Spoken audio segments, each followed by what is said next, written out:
Hey everyone, I'm Tassinix, and welcome to Plotting and Scheming, covering Season 60, 3 vs 3 Grand Arena Championship, Week 1. I am joined by most of the regular cast here. We do have Dagger, TJ, and Fatal, but Sasha Aisha had a schedule conflict. However, he was kind enough to send us some notes about his one real good match this week, and, we'll get to that. But anyway, about my week, I went 2-1. The technique that I used, and I think you guys will appreciate the masterful execution of strategy, is that I had my round 1 versus Dr. Payton, real opponent, lost the round, by less than a drop, but enough that it mattered. And then I had 2 Erodiums for the rest of the week, thereby securing a 2-1 week. How about you, Dagger? Did you have a similar or better week?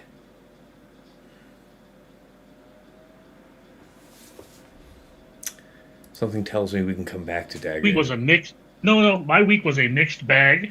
I didn't put a whole lot of effort into the game, and due to a sequence of events, I did not join GAC. So, yeah, I'm mostly here to talk about what these gentlemen are going to talk about. Oh, and I don't know who Paul is, but I'm required to hate him. Right. Anybody with daughters will understand. Fuck Paul. I don't know what's going on. Yeah, thank you, TJ. You get it. Mm-hmm. Yeah, I do. I got that your guy. back. I got your back. Fuck Paul. Fuck I would Paul. do the Everything you whoosh do. motion, but I might knock the hat off my head, so I'm not going to do that. Right, but you have extreme prejudice against all people named Paul. Man, tough I think day. that's very specific, Paul. But I tough day for Pauls. Mm-hmm. Mm-hmm. All right, very good. Well, TJ, how about you? How was your week? I do. I laugh because it's like I talked about it with you, Tess. Like I traveled for work and everything else. Mm-hmm. So my round 1 was I put my attack in. I probably could have played and I probably could have done something, but I literally didn't put on. I pulled a dagger, not in the sense I didn't join. There was just no time to go and scout and do all the work or anything like that. So my round 1, round 2, and round 3, no data crayons on. It was literally left from last season and all the groups.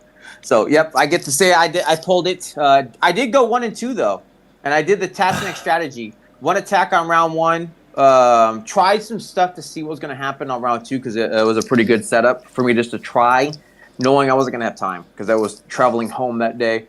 And then round 3 had a Rhodium, so I got a free Sunday / Monday. It was nice. But other than that, yeah, no good intel other than the stuff I got to try and just to see, like, things I know we'll talk about later. All right. Dig it. Fatal, how about you? How'd the week go? 2-1, and probably should have been a 3-0, but Revived Leia just ate up a bunch of time in a hour stream. That, yeah, I mean, honestly, with how I think this season is pretty good, pretty juicy, pretty healthy.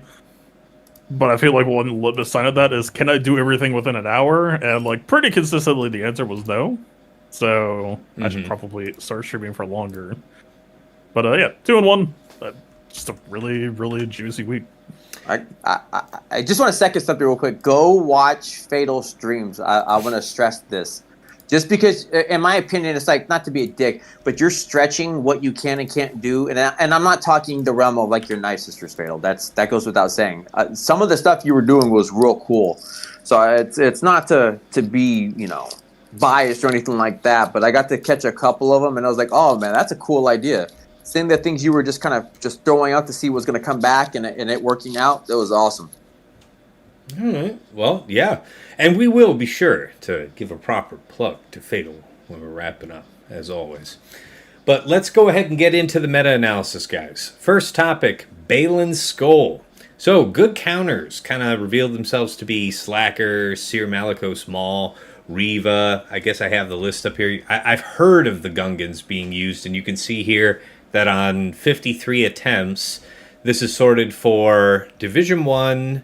minimum relic of, I don't know why it says 6, it should be 7, but that's okay. And then I filtered on just the Balin level 9, so, this could be any 3/6. But yeah, looks like bad news for Gungans. Wow, so just Seer Malicos doesn't look like it's enough. Seer Malicos Star Killer, okay. Leia, okay, yep. Bane, I did see somebody do Bane. Yep, that makes sense. All right, Jabba. But Jabba's actually been nice on defense. I'm sure we'll end up talking about that. Wow, look at this. The banners are poor, but 100% on Lord Vader. That's interesting. Anyways, guys, any other counters that you found were interesting or novel to fighting Balin in week 1? I know folks have mixed opinions on how effective this team is as a defense. I think it's good as a fork, but it's nowhere near the absolute roadblock that, Great Mothers is right now with her Kron. But what say you guys? I posted him on defense with pretty minimal expectations, more so saying, I'm not expecting you to get holds, I'm just expecting you to look scary. And so he sat bottom front, and he got one shot, and then I looked at my match history, and they overspent. To me, the big story of this week, and this is still a developing story, is that first match that I streamed is the one that I lost. And it was, the energy was very fucking weird because it was equal parts dick around and also find some shit. And so I had completely forgotten that they had an anti-fear clause, and I just jammed Malgus in because of the whole premise of, well, I have 80% crit avoid. I think I was watching that at work, and I was sitting there doing work, and I was like, ooh, in real life. Well, and then I went into match. I very quickly realized the Balin team just never gets to take a turn. And so right now, I haven't, I don't even think I've had a chance to run it back since. I'm in the 200, so I'm kind of at the rank where fighting the newest, latest is not a guarantee. Mm-hmm. But I do think Balin versus... Malgus versus Balin is actually solvable. I guess your banners will be shit because everyone's sitting at 1 health. Mm-hmm.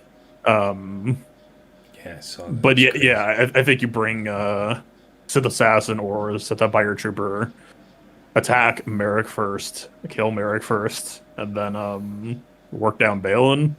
I think it definitely has potential. I'm not out here advocating you should try it, but it's going to be a point of curiosity for me. All right, I can see it.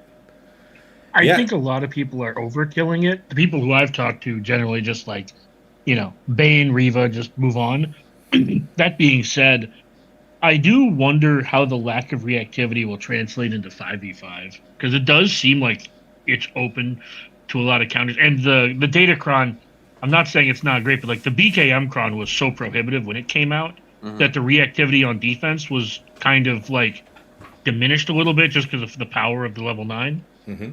And I wonder going forward for, we have another 3v3 after this next week.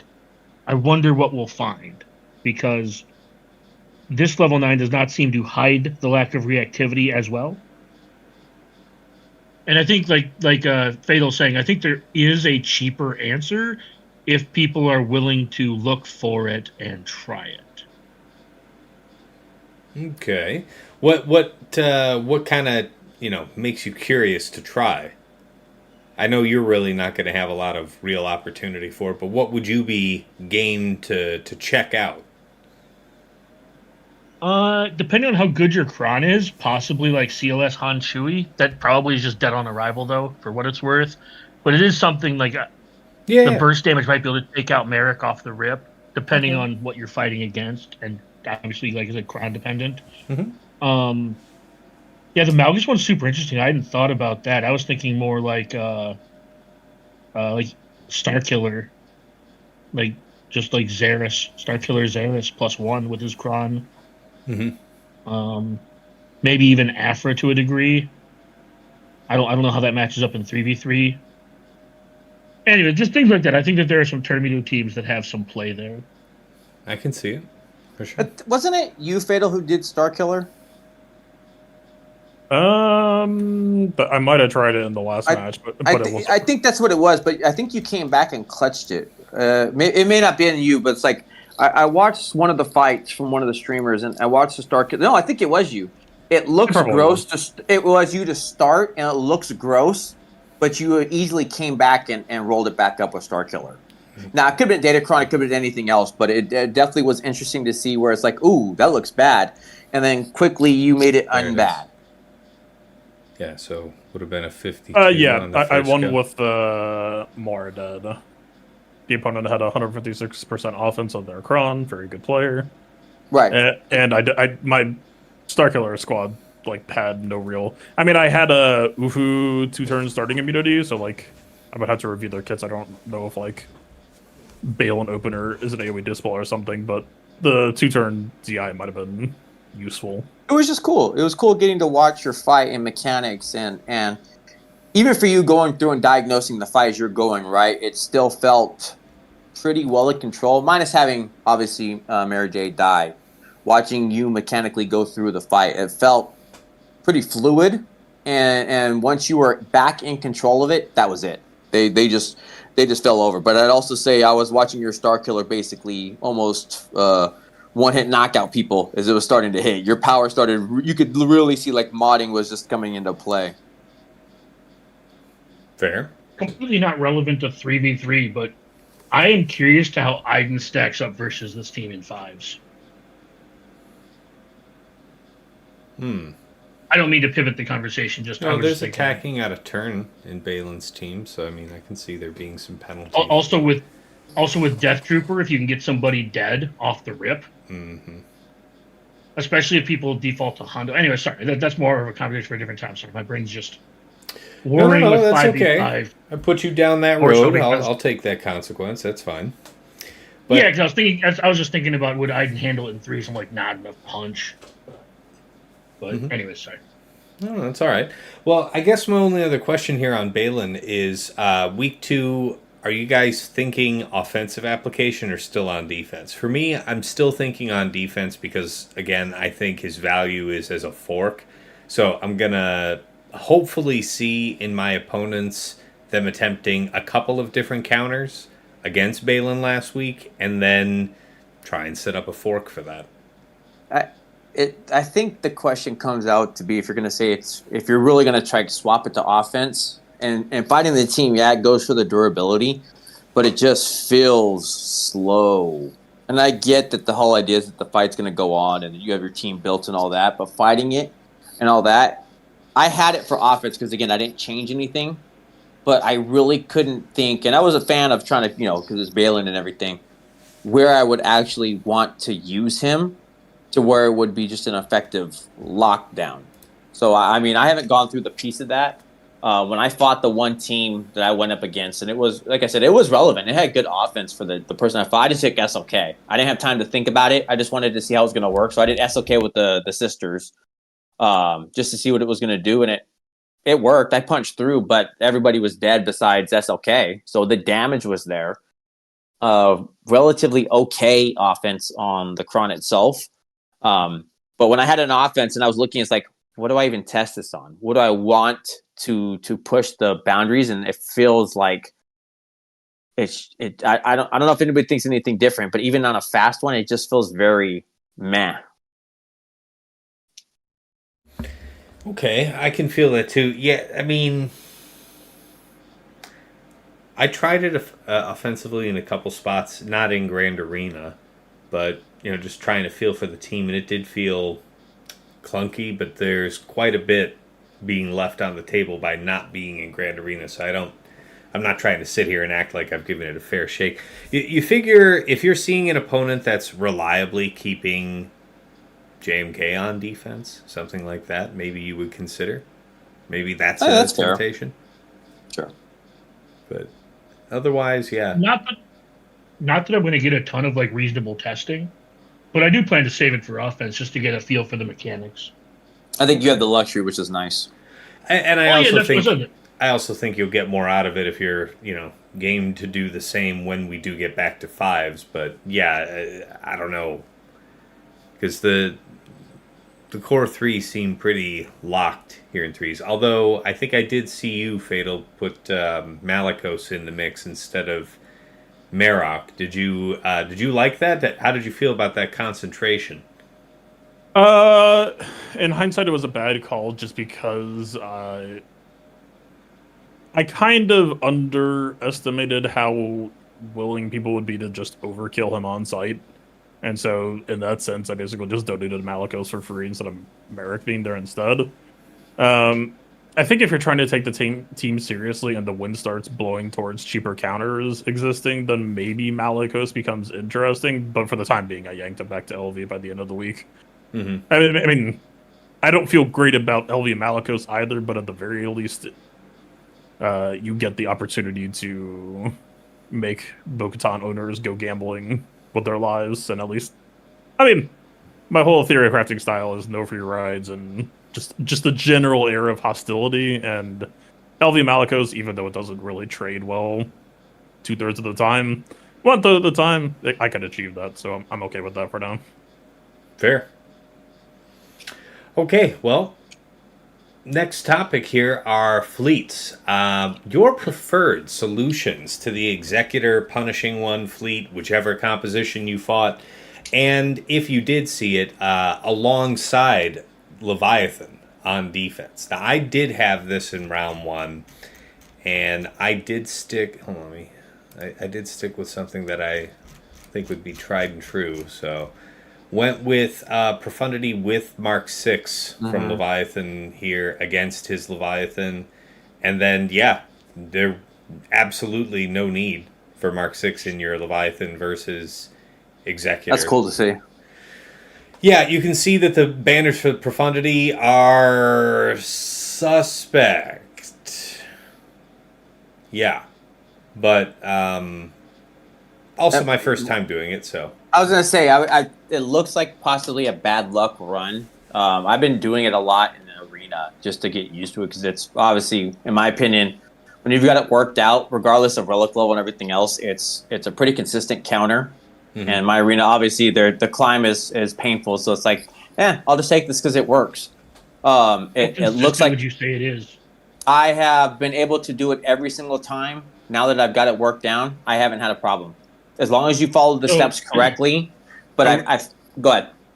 No, I was just thinking like 90% plus, maybe a little bit less. I could go with a 90. I think a 90. I had one where I screwed up, right? But it's like each time I've done it, worst case, the only one that's dead is the tank, which is cool, or tank and Mark 6. But my 2 are left alive. So that's one piece. That's why I said when I look at yours and I see that you've had Outrider dead as well, it's like, oh, that's probably just a bad run. But if you're telling me it's your first time, it makes sense. How do you protect your Outrider when they isolate your tank? You honestly don't need to, because they're not doing a lot of calls in, and they're spreading. That's where I go with. There's a potential, but honestly, by the way I've been doing it and following it, you don't really need to, because you're following the correct steps, and it's been consistent even when they do it. The part where you can get lucky is that when Spy comes in, he'll also go stun your tank, and that's like one of your best ones. 9 times out of 10, they're stunning my Outrider. You mean Sunfac? What? No. You said Spy. Oh, Spy. I'm sorry, I meant Sass. Sorry, I don't know why I said Spy. Oh. So when Sass comes, so when the first comes in, that's my fault. Here, we can take a look at how my my fight went there, and we can see if I just got exceptionally unlucky. I got it pulled up here. I wouldn't call it, like I said, exception. Like I said, my Mark 6 and my tank are usually dead. Mm-hmm. No, but see, that's absolutely no idea what I'm doing. So I feel like right now, like step 1, not mass assist. Yeah, step right. Step 1 is you basic to Outrider. Yeah, Outrider comes in, you do a third. The tenacity up first makes sense. Yeah, that was actually really good. So you had made a really life good hard opener. on myself. All for it. Well, yeah, but you also have really good RNG because all of those assists you got. That was a good thing. Yeah, because you wouldn't have had days on your Falcon had you led with basic to Outrider. Mm-hmm. So you only have a little basic there with Falcon. Yep, that's good. Even and landed this the happens. protection disruption. Mm-hmm. This happens. So this is the thing. Like, you will always have your Y-Wing isolated before Fury uses the mass assist ability. So I also don't. So you also had a good run in that you have that there. Normally, I'm nowhere near being able to get this. So in my opinion, you're having really good luck. Yeah, I mean, I did feel lucky to one-shot it, even on the video, trust me. It's where you're super lucky. If you look, Sass came in and stunned your tank. This is what I was talking about. Like when you want to talk about a run, you had a phenomenal run because those are all good things. Yeah, and with a phenomenal run, he still lost Outrider. Yeah, that's what I want to see here because I think that's coming up momentarily here. We're about to get that mass assist out of Fury. Yeah. Oh, well, there went Mark 6 anyway. That happens every single time. You'll play the fight out and then that's happening. But normally what happens is Dagger's still alive. Or not Dagger. Yeah, Dagger's still alive and you're not having that. You already have Dagger dead. Mm-hmm.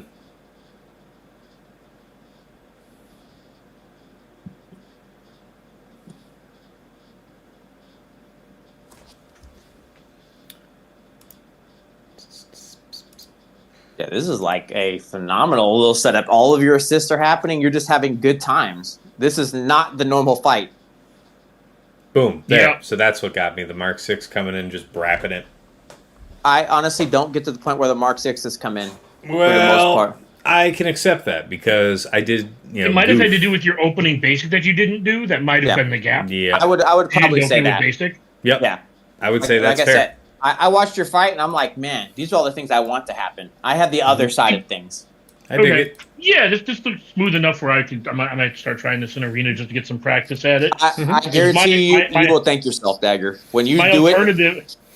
Yeah, my alternative is one-shotting Leviathan and then just two-shotting Executor on purpose. It is just mind-numbing how bad it is in arena, right? When you're doing your climbs, it's like, because I get the Dagger, I get our luck on ships. I never get to go first. And if you do, you basically take a picture and call your mother because something's going on and you've won the lottery. I don't ever get that, so I got tired of dealing with it. So it's either executive. I remember a few months ago I fought triple meta on defense and I one-shot all of them. I did a ridiculous happy dance. Yeah. And I came on here triumphant. Yeah, realistically that's how I climb now. I don't even mess with it. Or if it's a relic 8 or below Dagger, I'll take the Executor setup because it's got a really good success rate and it's pretty fast. But regardless, I can confidently say, hold on, I can confidently say that Dagger has nothing below R9. I can confidently say that too. But like I said, Tash, yours is minute differences. You also have really good luck, but the concept or the one shot is still the same, even with you making some differences. I can absolutely fess to the bad opening move.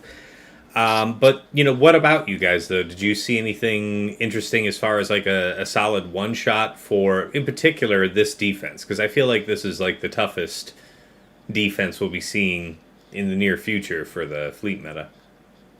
I think the prof split is the one that you're going to end up doing. The prof split? You mean the Leviathan split the way I'm doing? Yeah, I just mean the prof with Mark 6 and then the Leviathan. Right. Yeah. I think that's going to be the most reliable for one shots until we figure out what else does it. Because I think Fatal mentioned it at some point that there maybe resistance works. And as somebody with all R9 resistance pilots, I'd be more than happy to try it. I haven't been able to get it to work, but I'm not a theory crafter and I'm terrible at fleet, so. Yeah, I hear you. I wonder, I've heard of Endurance. I forget which versions of this Executor team the Endurance is able to fight. I don't remember if it's both or just one of them. And if that is something that I can catch up and watch some footage on, I wonder if I might set Leviathan, keeping Mark 6 for profundity. Still, not a bad idea to do. What have we learned about Empire versus the new version? How bad is it? I have yet to try it. And obviously it's not good, but how bad? Is it just complete no go, or is it 30%? Well, you know what I mean? What's the? Why don't we take a look? I'll pull it up right now. Yeah, because I'm not saying I want to try that. I'm just saying, if you can get one or two ships dead.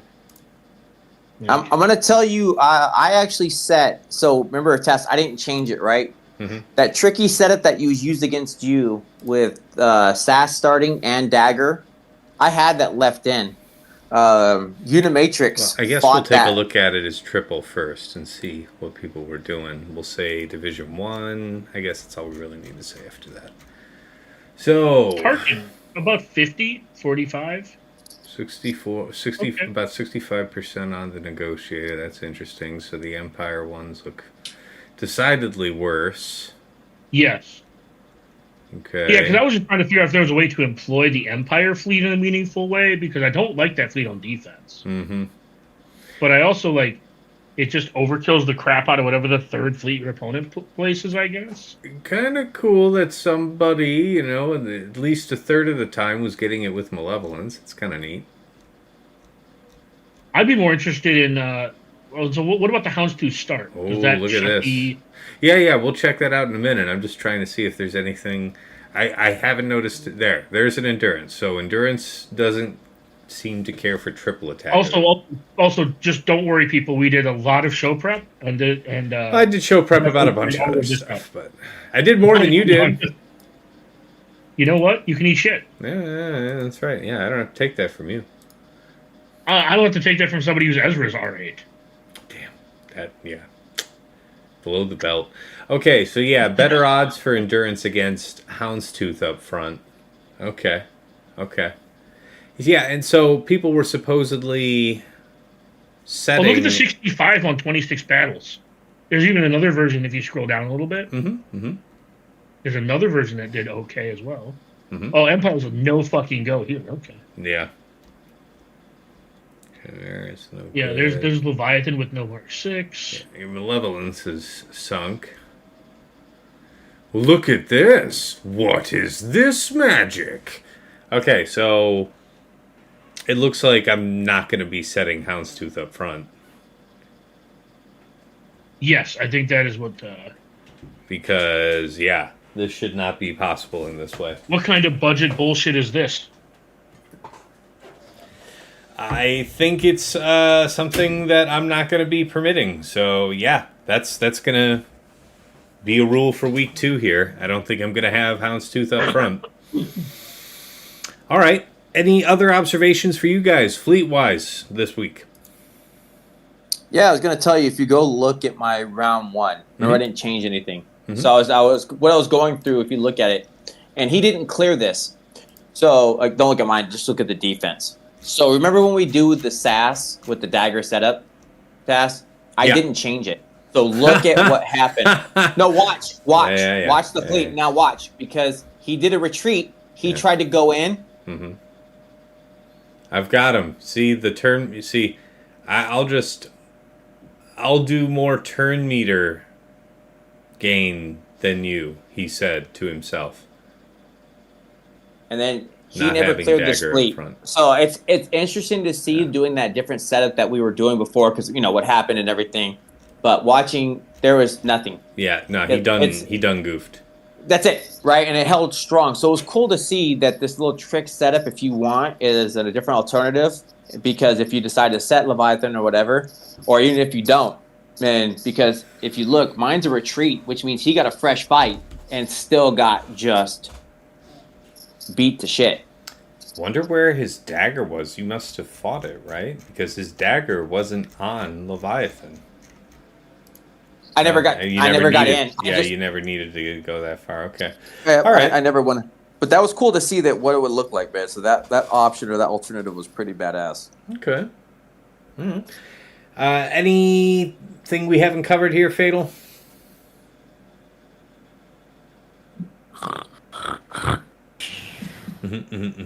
That's Fatal, our bold fleet experimenter, dude. right? Yeah, say it's fleet, dude. That's right. Yeah.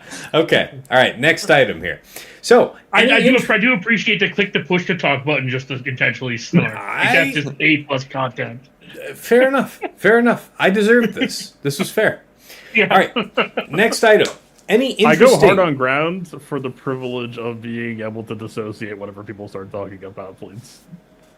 I respect it. Yeah. Such as you're right. But yes, our next item is any interesting or novel teams from either the Unaligned Force User, Faction Level 6, or Mercenary. I'm assuming nobody had any revelations with Old Republic Level 6, so I didn't even think to ask. But feel free to surprise me, guys. You got anything interesting you saw? Yes, but not so much for these two factions. It feels like UFUs are kind of in the grade usually of they're the teams that you place that draw the teams, so the other teams get to do cool stuff. Okay. So, Mm-hmm. I think it just goes into what we talked about, or what I was talking about before, right? When we were talking about all the different things we want to do with the preface of the season, we just know Ufu, and since there's so many good characters, that's usually the stronger setup. Okay. But it definitely does feel like the things are very set 17 heavy now compared to set 18. Right? If we're kind of in a period of de-escalation, yeah, set 17 is still slightly escalated, where 18 is fully de-escalated. That most of the sauce doesn't really seem to reside in the new set for the most part.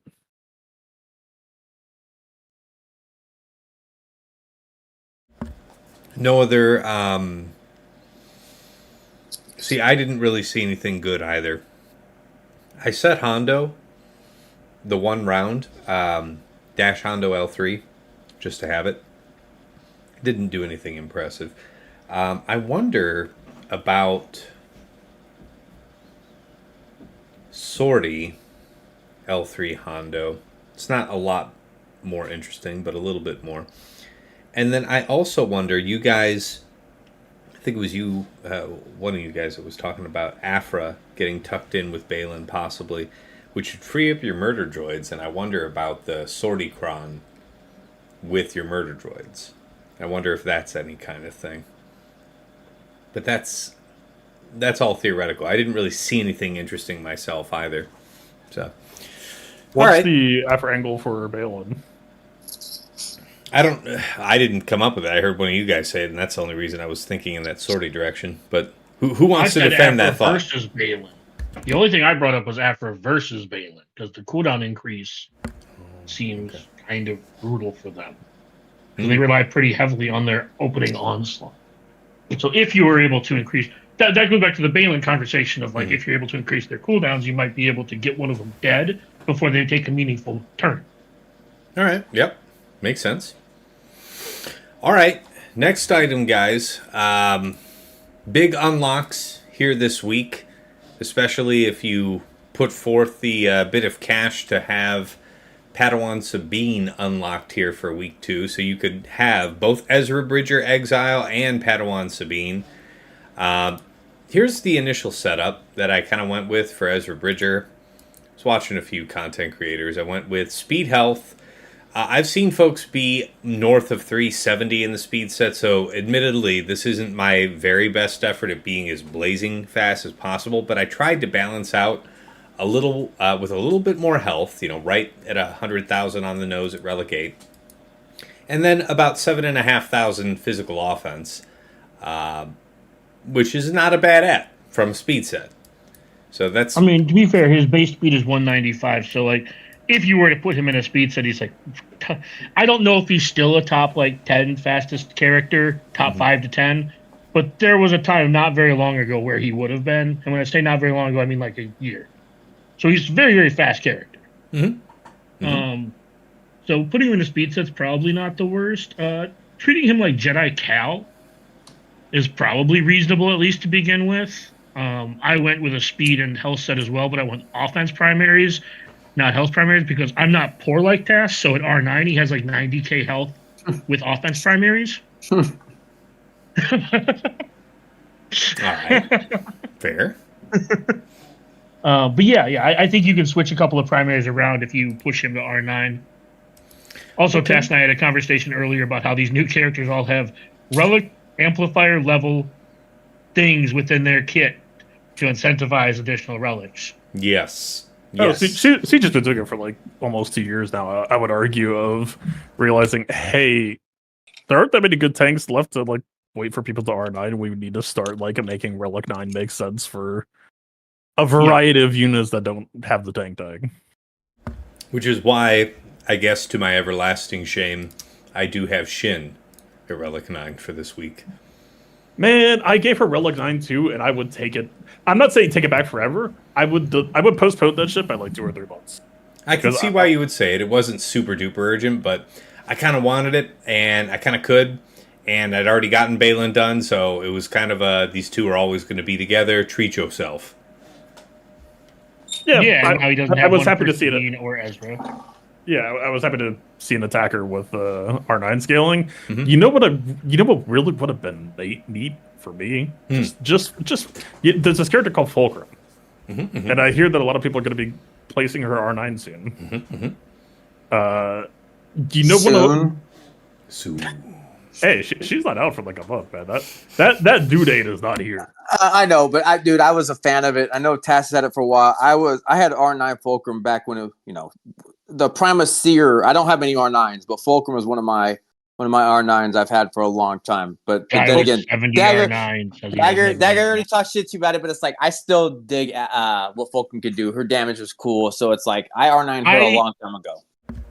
I R9'd her before on my old. Well, on my alt I R9'd her well before she was a GL requirement. Right. Okay, you He was guys, just you're lower on the both price. really super cool. Actually- we all No, understand. no, I'm telling we all Fatal- I'm understand telling- no. that you had it before it was cool with the other kids. No, Tass, I need you to calm down. I'm trying to let Fatal know that you will get value out of your R9 Fulcrum, no matter when you do.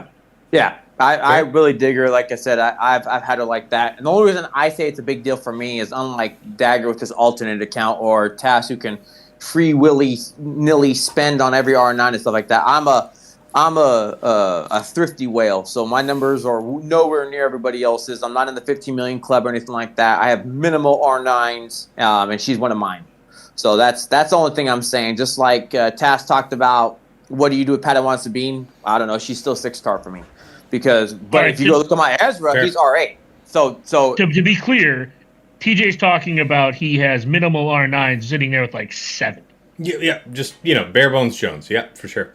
Yeah. But by the way, while we were talking about Ezra, though, so yeah, Dagger, you shared your take on how you might do something slightly different, primary-wise, from these set types.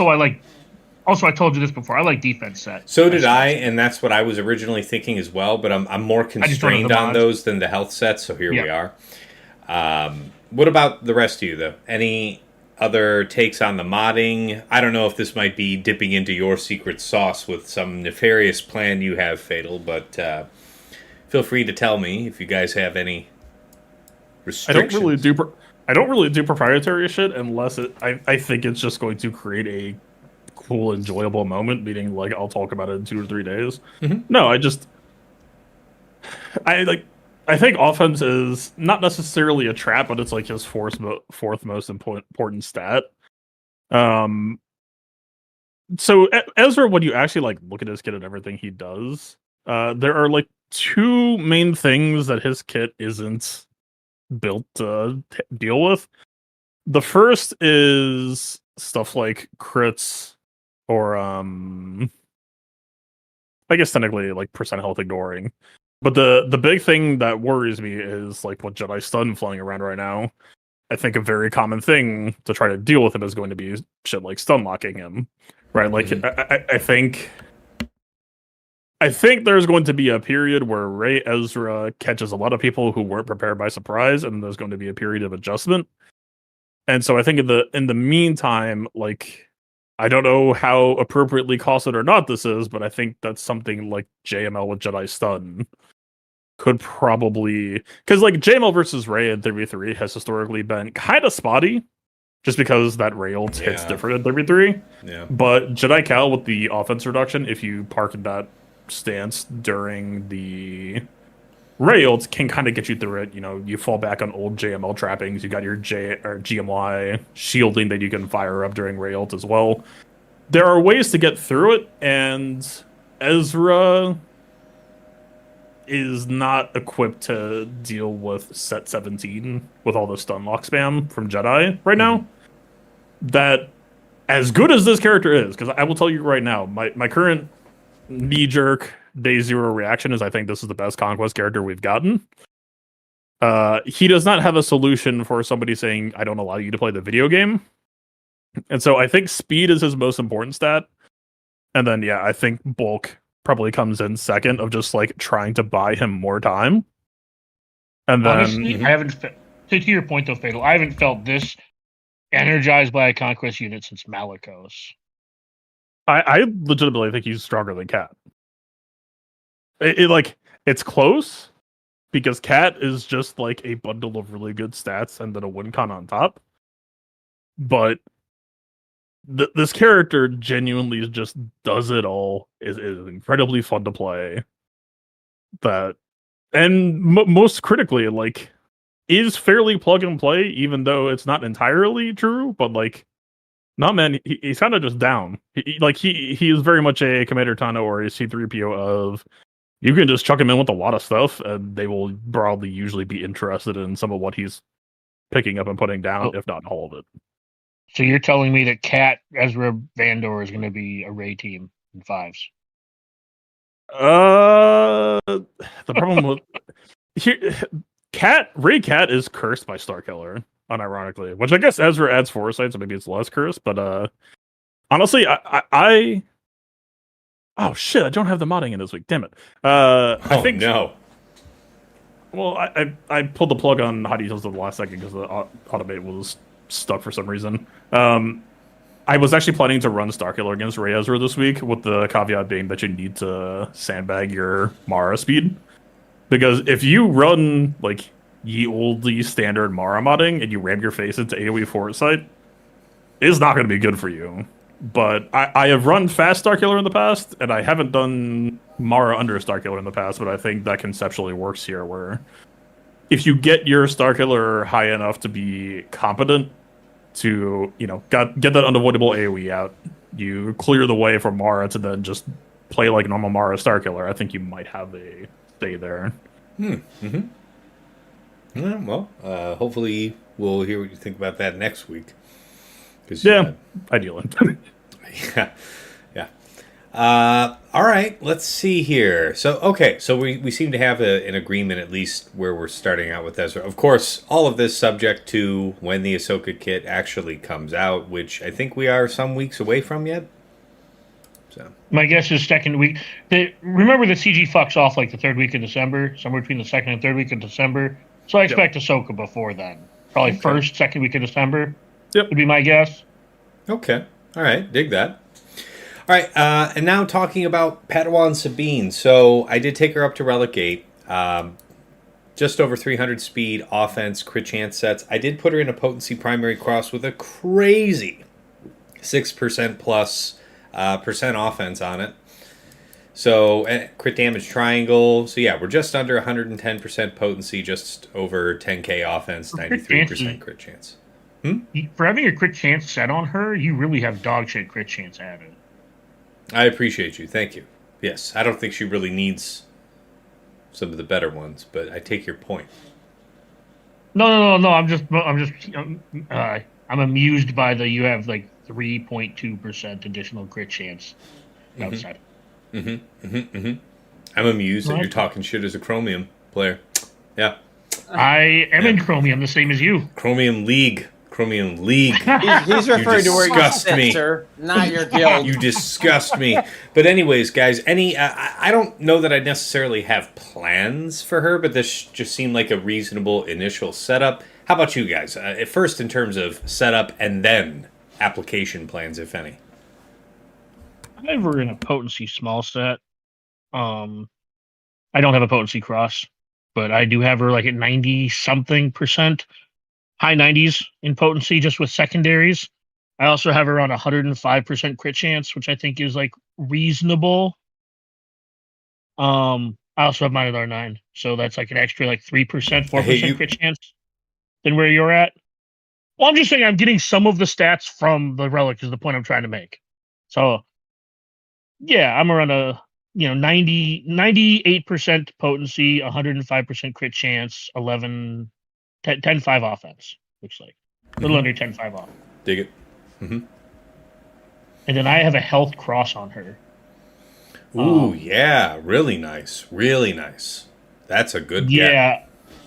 I just really feel like most attackers want health crosses now more than offense crosses. Because as you push relics higher, health just matters so much more than offense, it feels. Especially when you get 4 to 6% offense on your health cross. And so many of these, like, I know I was talking with Tess earlier about these attackers just feel so flimsy.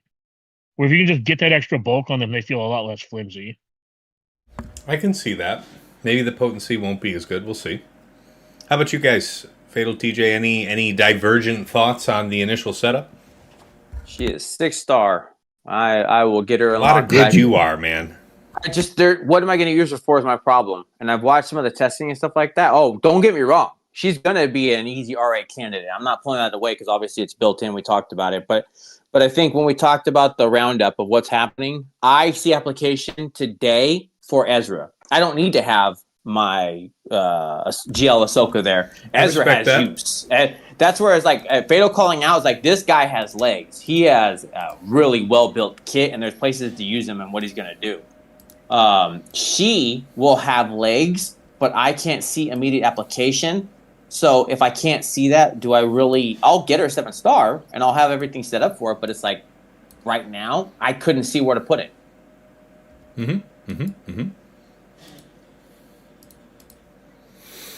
All right. Yeah, I know. About 75. I'm about 75k health, by the way. Yeah, that looks great. I'm sure. Well, yeah, with the Relic 9, especially. I mean, if you're going to Relic 9, I think that crosses a really strong case to go for a potency 2 set. Yeah. Yeah. Again, it's mostly just her health pool is so small, and she is so squishy. Like, I just tried her with BKM in Arena once. She got one shot. I'm like, oh, okay. Mm-hmm. Yeah, for all the good the counter chance does you. Yeah. Very like good. Boosh, for example, is another good example of someone with, like, small bulk that you definitely wouldn't mind. Anyways, that you don't need to go on and on, but yeah. No worries. All right. Well, if that's all we had to say on those two, that'll wrap up our meta-analysis here. Let's go ahead and talk about favorite attack and defense of the week. For my part, let me pull up my round 1 here with Dr. Payton. So this is the one I'd like to highlight. Actually, you know what, guys? Let me do you one better. Let me take you back.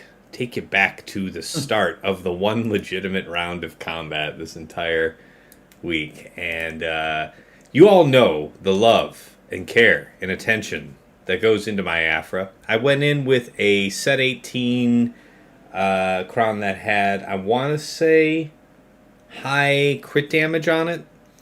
I could have maybe tested my luck with a higher defense something. I don't know, set 17. But I don't know. I don't think it mattered much, and I think you'll understand why here in a moment. Okay. Just real casual. No cooldown increase on boost sucks. Yep. Wasn't great, but guess what? That's not what's going to kill us. All right, so now we're up to 5. Nothing to see here. Don't worry. And yes, that is a light side max health damage level 3. You've got defense down and crit damage up. I play Night Sisters, motherfucker. Now, this happens immediately after I use the move to revive BT1. So it's like, yes, well, good. And so that is how that came to an end. And I wonder about how often I'll be using Afra versus Jabba this season.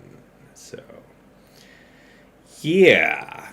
That was my favorite attack for sure, because I learned a very valuable lesson. Now, looking at defenses, very pleased to see. I figured that Spirit would be the most punishing to put in against JMK in particular. Obviously, sample size of 1, but it took him just over 2 minutes to get bopped out. So, I'm into it. I think Spirit is probably one of the better thirds. I mean, I don't know what statistically what the best is, but she has so much damage packed in that, especially against like JMK, like the way that the protection up works, and Phaedo can correct me if I'm wrong, but if you hit through the protection up, it still will register a crit. Right? You can't crit with a protection up, but Spirit hits hard enough that her non-crit will take off the protection up. And again, Phaedo can correct me if I'm wrong, but I believe if that happens, it can then still crit. So I don't have memory from this direct matchup. I know if we take a time machine back, I'm pretty sure that was true of like Padme lead dynamics way back in the day, like Darth Vader type shit. Like I remember that being true. Or I think it was it was a clash with the Nest counter against Padme. It was true where like if Nest just ramped enough that she was able to whack through the protection, that it would still count as a crit. Yeah, I believe that's true. Yeah, so having Spirit there against JMK is just so much damage because of that. Yep. So I'm glad to see that was a good choice. And you're right. Like as far as options go, last season we were doing DTP because that was anti the turn meter slacker with set 16 Datacron. So didn't really see much need to run that. Yeah, that's about it though for me. Dagger, I don't think you probably have anything too interesting that you did, but anything that you saw that you want to comment on? My favorite defense of the week was that I didn't have to play GAC. It was a nice week off. My favorite attack would be Task still doesn't have Sabine or Ezra R9. That is a good attack. Wow, that is critical hit. It was greatly effective. Yeah, that's all I got. All right, very good, very good. TJ, how about you? Favorite attack? Which attack round 2 was cool to see. QA still handles Leia, and so that was a cool one. I got to try things out, and since QA still on attack, I was like, let me just try this. I wanted to see what it was going to do. Let's take a look at their cron, because you would think that the better, at least I would think, the better default option to go with this would be a set 17 turn meter light side with probably defense. I don't know. I'd still be willing to try this again, only because it felt good for control. Okay. And this is me just fumbling around playing with the fight, but as you see, full banners, and I had still plenty of time in the fight to work it around. So once I started making adjustments, how fast was Drogon dead? I focused him down, and he was first one dead. So I want to say probably a minute and a half out of the full fight. Okay, see, that's the real question, because if Drogon hangs on, like there have been times where I kill Leia first, and then I lose a character or two because Drogon still sticks around. So he was around for what I felt was longer than possible. I was playing, again, this is me fumbling around, right? And then this is also to Tass's point, probably not the best cron. He got to do 2 moves, but I would say he didn't go after Padawan, if I remember right, because everybody obviously. But did you see my point? So there was still movement, and I would still call that in there. But basically, a minute and a half, I had Drogon dead first because of the hit, right? I think it was like one big hit, and that dude was out. But I'm also having the stun set up with the 2 Jedi, so I'm controlling the fight as well, where I wanted to stop them from doing stuff. So it's taking the same concept of like SLK.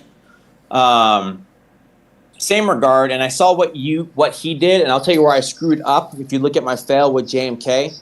And I'll go to my defense, which I wanted to talk about next. But for also a good one to note for the defense portion of where I screwed up, Sass on JMK, I did the insta-kill not paying attention on to Morgan. So you deserved it. Yeah, that's what I'm saying. I'm not mad about it because, again, this week was just a week of shit. So it's like, that's cool. But what I want you to do for me, because I know this is supposed to be the go-to counter, go to my round 1 with Unimatrix and go to my setup with the sisters. Yep. So everybody says this is the combo, right? But look at the fail out that happened. And then notice everybody's doing and what you said, right?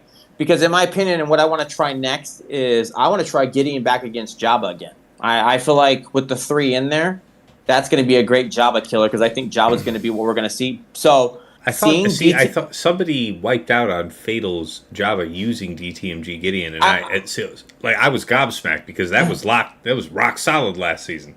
But this is what I wanted to call out. I fixed the Gideon level 9, so he doesn't loop his ability anymore. It was still working after that. Yeah, okay. Yeah, but that's what I want to try again. In but this 5s is the or in 3s? In 3s, I think. I want to say.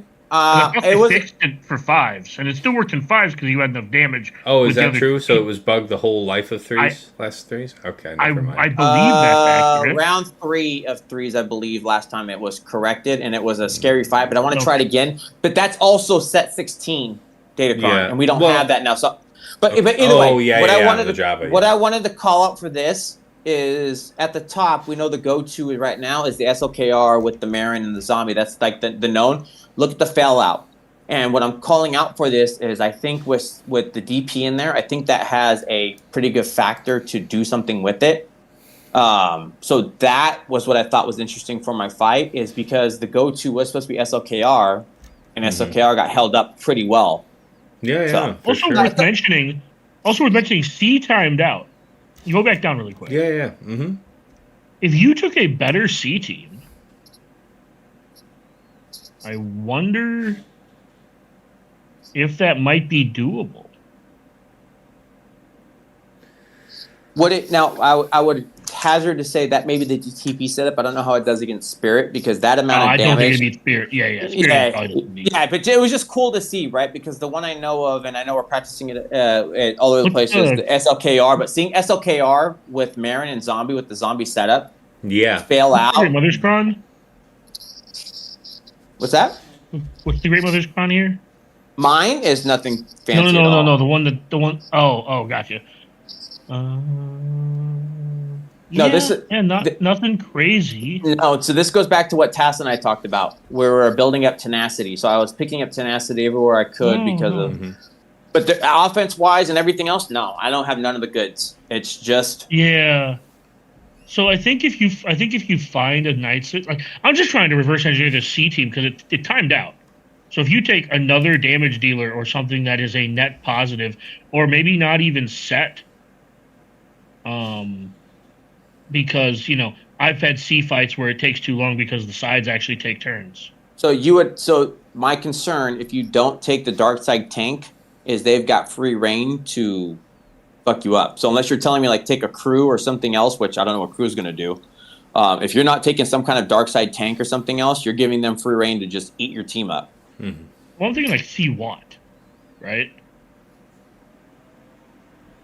I honestly would still think they would eat your team up. That's just my personal thought. Amount of damage. Fair.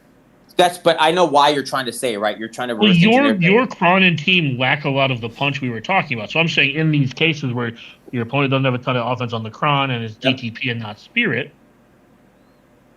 Yeah, I think it's a good call, but that was just an interesting thought, because I would like to see what the Spirit looks like with the SLK setup with Marin and Zombie, and then with DTP, right? Because then we get into the tendencies we talked about as far as Tash. You go to your opponent, and your opponent's always got it set for SLK this and that. Mm-hmm. Well, I'll put Sisters in the back. You're going to save your SLK, and then you're going to try it against DTP, and you're going to get wiped. And then what are you going to do, right? So it's just those things that's interesting to see. No mechanics other than fighting who I fought one time, and then just getting to see something that I thought was pretty cool. So that's why it was a favorite of mine for the defense. Very fair. Okay. Fatal, how about you? Your favorite attack and defense of the week? Where you want me to go? Honestly, there's a lot of stuff I could touch on that I didn't end up putting in meta analysis. Please, let's have it.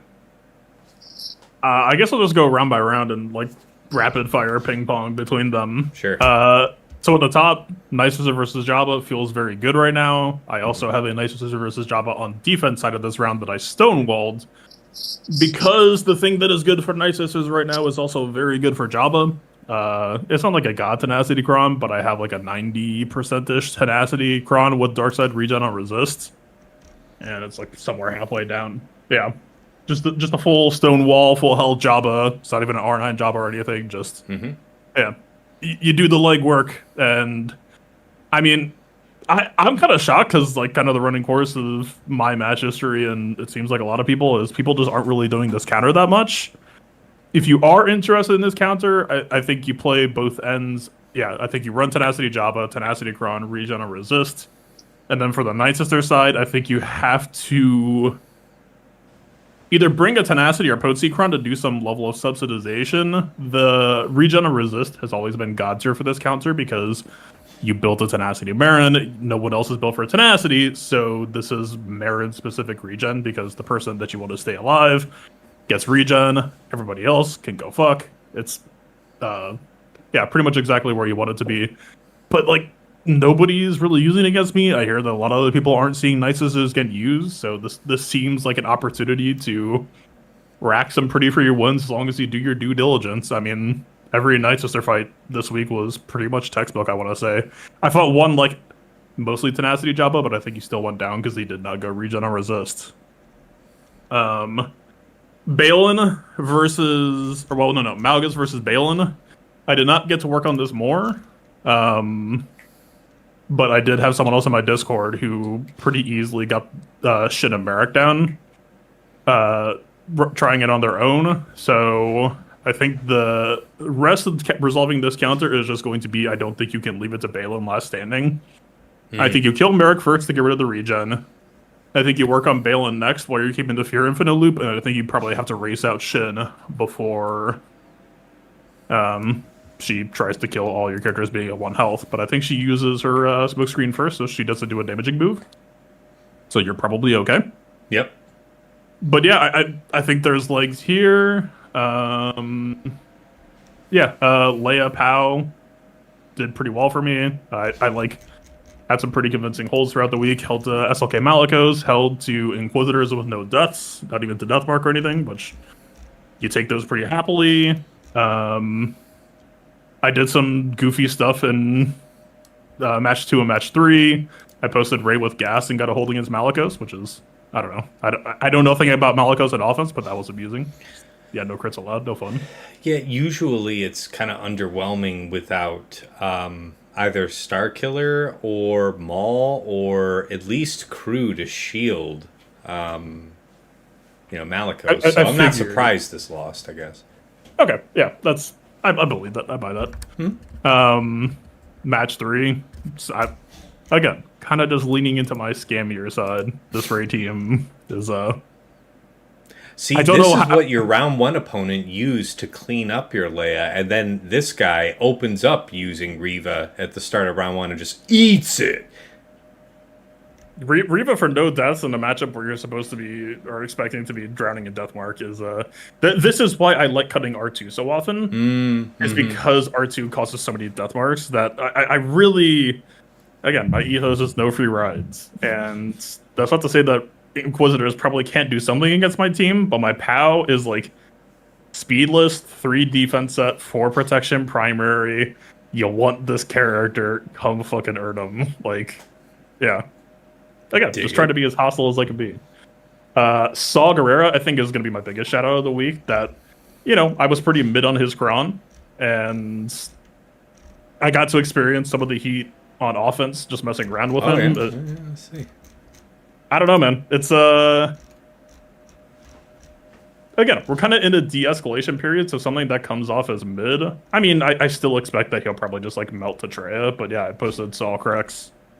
That protection disruption causes a lot of problems, and he's hitting the slot exactly where I want him to, where, hey, you've taken some losses, you're feeling a little bit fatigued, you're down to back wall, you're trying to close out, and he is just deeply unpleasant, especially when alongside, you got your Tuscan usual bullshit. I don't know. Honestly, I'm just very high in the week in general. I think I really rather love my defense right now, and Ezra's only going to make it better. It's just a good mix of villains to draw attention and then healthy B teams to fuck you up for either drawing too much attention or making a mistake somewhere. That, yeah, man. I mean, the worst I can say right now is like LV Malicos is like 66% to not stop BKM, and that's like the worst case scenario. So I'm happy. Nice. All right. Well, Sasha was kind enough to send us some notes here, so let me just read that off. He was saying, hey, folks, here are my notes. I only had one real match, but it was a fun bloodbath versus Aesop where banners were bled and lessons were learned. We both fully cleared, barely, and I lost on banners. My favorite attack.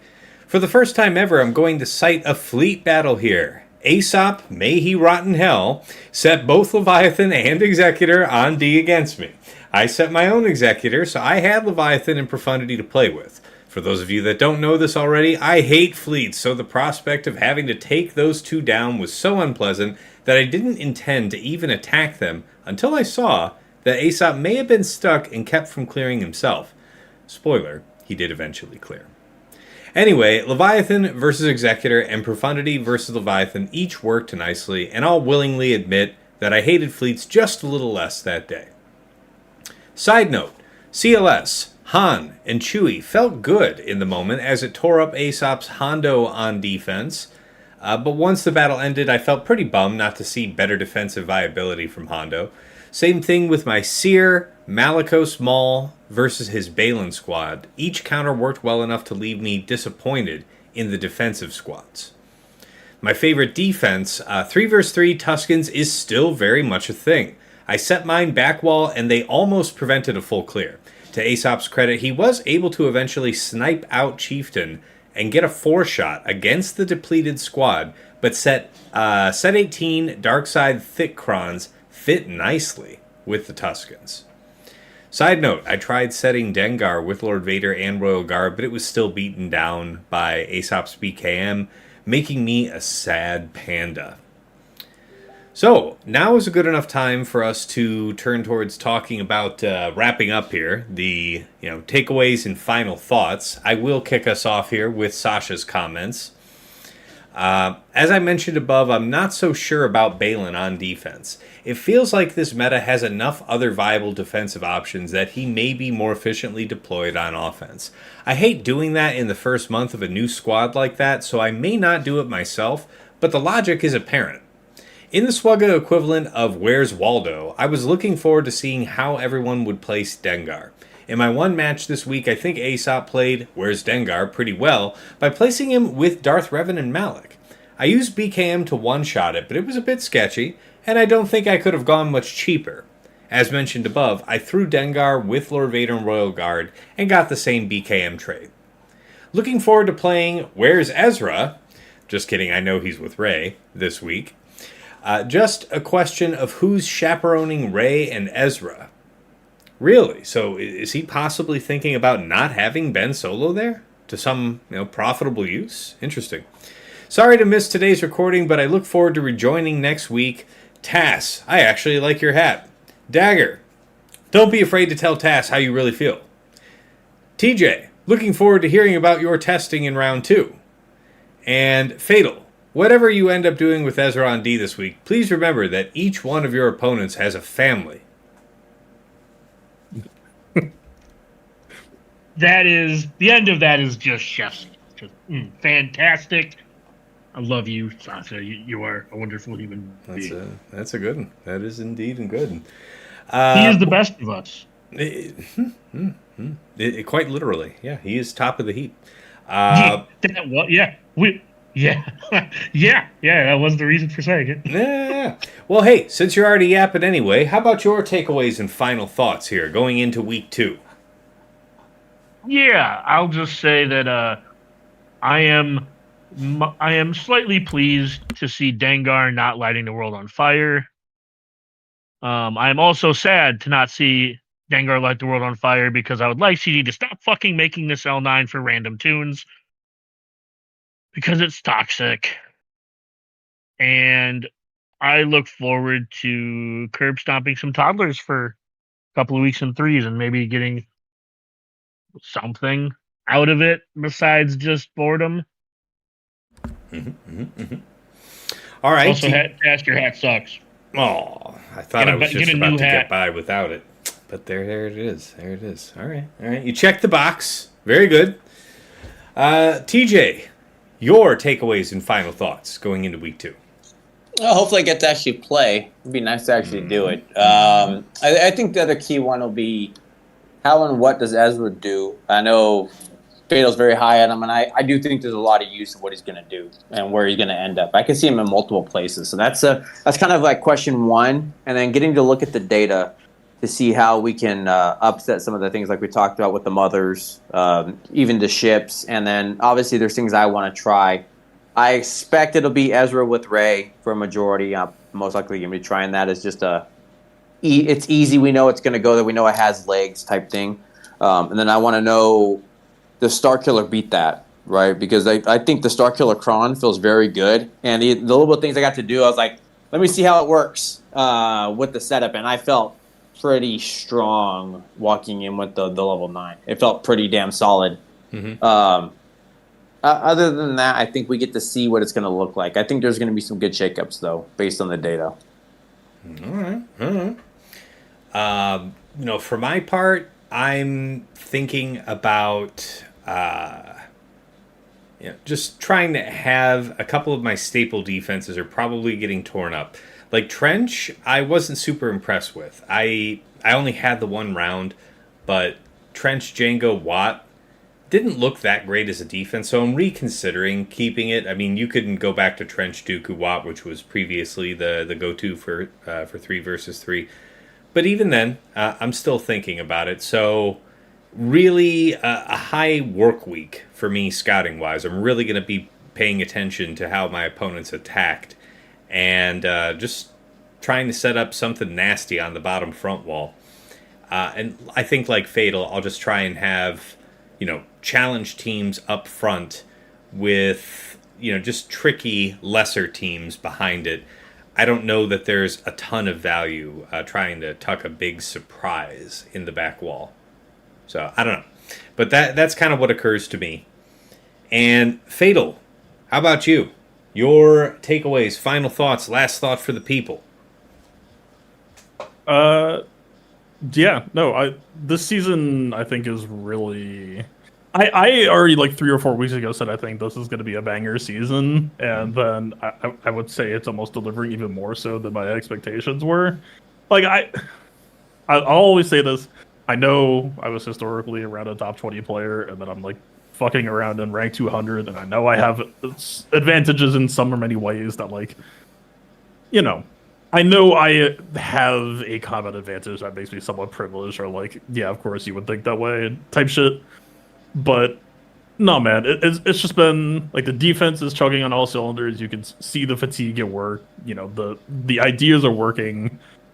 The offense side is where I'm like woefully just not able to put any energy right now because of very full plates. But then even just winging on the fly and then coming across like, oh man, I ran my face into Malgus versus Balin. Wait, this is actually a thing that could work. Or, I think Zori versus Gungan seems interesting. I want to refine the Reva Leia duel. It's just a lot of good stuff going on that, I think it's just a real joy of a season, and I really want to soak it up because I think 5v5 will probably not be as dynamic, shall we say. And then, kind of responding to Sasha's writing, I think Sasha is largely correct. I think I don't really have a sense because I'm living kind of under a rock for the last week of what people think about Ezra, just like the broader community. So there's like 2 or 3 things happening right now where it's like, A, I don't know how good the average player thinks Ezra is. B, I think if you think Ezra is good, I do think that there's sort of a gold rush opportunity to solve for the third under Ray Ezra right now. And I did a roster scroll, and I've got a list of like 6 or 7 people, and none of them I would say are like killing it. That I think it's still an open question. Like if you just send them there, it's probably fine. Like you're not gonna hate life or anything. And the room for improvement isn't like insanely high past that with the candidates, but I think it's still going to be an interesting moment of just seeing what people are able to cook up as we all try to pretend we know what the hell we're doing in this game. But then the third thing is I have been very strong and forward on Ezra so far, and I think if I carry that thought through to his conclusion, I'm a little bit scared for him that I think if he's too good, he will inherently look bad because he's just going to get the wrath of God brought down on him. If he looks good, people are just going to, bring down the hammer and stop him from playing the game, and they'll be like, oh, this unit doesn't do anything. For sure. Yeah, but don't run a Jedi Stun Chrono and see how little he does after all, type shit. But, yeah, man, a lot of cool stuff to do, a lot of fun stuff to try. I'm looking forward to it. All right. Twitch.tv/Playbook TV. Beat me to it. Yeah. All right, so that's where you can find Fatal Live. And, for my part, I'll go ahead and get ready to wrap us up here, folks. But, yeah, if you want to catch me live, that's twitch.tv/Tassinix. I only have 2 Erodium accounts in my bracket this week, so odds are I'm going to have at least 2 real rounds. Looking forward to seeing you all over there. Of course, if you're a regular fan of the show, Plotting and Scheming is hosted on Spotify, also repeated out 2 YouTube podcasts / Google Podcasts, and it's also on YouTube itself, my YouTube channel, Tassinix Gaming, where I also host some other Swugger-related content that I think you'll be interested in. We've got Datacron set reviews currently out for sets 17 and 18. I make those with Aesop Rock, the #1 player in Grand Arena. Also have my mod guide videos on individual characters and factions that you guys, my community, have requested. Also, just the other day, I put out my very first stab at a Grand Arena Omicron tier list, since there was quite a bit of request and interest around that, so that's also up there. Let's see, am I missing anything? Yeah, I mean, Plotting and Scheming is also up there. But yeah, oh yeah, of course, my previous VODs from, my last streams uploaded in full length with chapters added. So all that's there on YouTube. And of course, if you like what you're seeing here and you want to support the channel, I did create a Cash App at you guys' request that is $Tassinix. Otherwise, if you want to get something back, help raise your scouting game, and join my community, get some, some benefits back for that, you got to check out my Patreon. Well, first we got to put up the right slide. All right, that's all right. Patreon.com/Tassinix. For any upwardly mobile Grand Arena player, there is something there of interest to you. $5 a month gets you into the Tass House at VIP access, where you do get early access to the Plotting and Scheming podcast that comes out publicly on Fridays, but my patrons get it as early as Tuesday night, depending on, how cooperative YouTube is when I go to upload it. But yeah, usually within hours of recording. Also get early access to the Datacron set review videos, a dedicated text and voice channel on Discord where you can usually find me lurking, so if you want to pop in, pick my brain, say hi, stop on by. But thank you so much to Andrew, Arj, Deadpool Cow 28, JJ's Productions Twitch, Jobin4527, Johnny B. Ottawa, Miasmal, Ray's Malbus, Sam Vimes, Squed, Stark Strategy Gamer, Sweens14, White Wolf, and Zoltre. Moving on up to the $10 a month tier, VIP Access Plus. This is a bundled patron membership to me and to OmegaBot. So if you watch my streams at the very beginning, I always show a scouting report from OmegaBot. Gives you an amazing time-saving, at-a-glance understanding of your opponent's offensive and defensive tendencies. The bonus of being a patron to OmegaBot is you can pull greater than the last 2 weeks of history and get a downloadable HTML report with links having integrations right into swugga.gg, so you can get right into the details of specific teams your opponents like to use or set and how you might counter that. Thank you so much to Stryker, Esh Sotnikam, and Dobby for taking that offer. And moving up to VIP Access Premium, this is $15 a month, the Double Bot Bundle. So Patreon access to myself, to OmegaBot, and to Hot Utils, which is the premier tool for your mass mod management, loadouts. You can just switch your entire roster around with a couple clicks depending on which mode, which mode of the game you're in. But saves you a lot of time, a lot of energy. I think, Fatal and TJ still use it to remod their entire rosters for Grand Arena, to say nothing of all the, TW functionality built into it. So thank you so much to Duckstab, Darkhug, Ibenek, General Milan, Sir Boss, Quig, and Wilco. And of course, at the top of the heap, in Jester's Club Elite, the one, the only Nomad's Reaper, my #1 supporter over the years, has popped into streams from time to time and will drop hundreds of subs, thousands of biddies, extraordinary generosity over the years. Thank you so much, my man. And of course, our special thanks.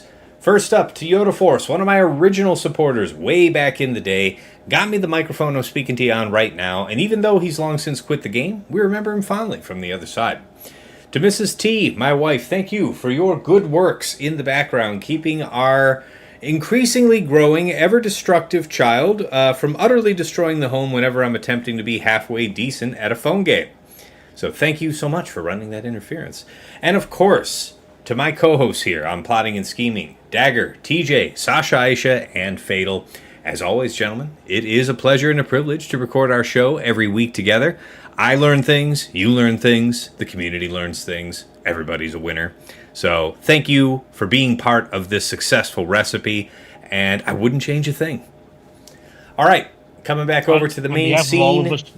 What's that, Dagger? On behalf of all of us, I said on behalf of all of us here, know you. Aha, yes, very good, very good, very good.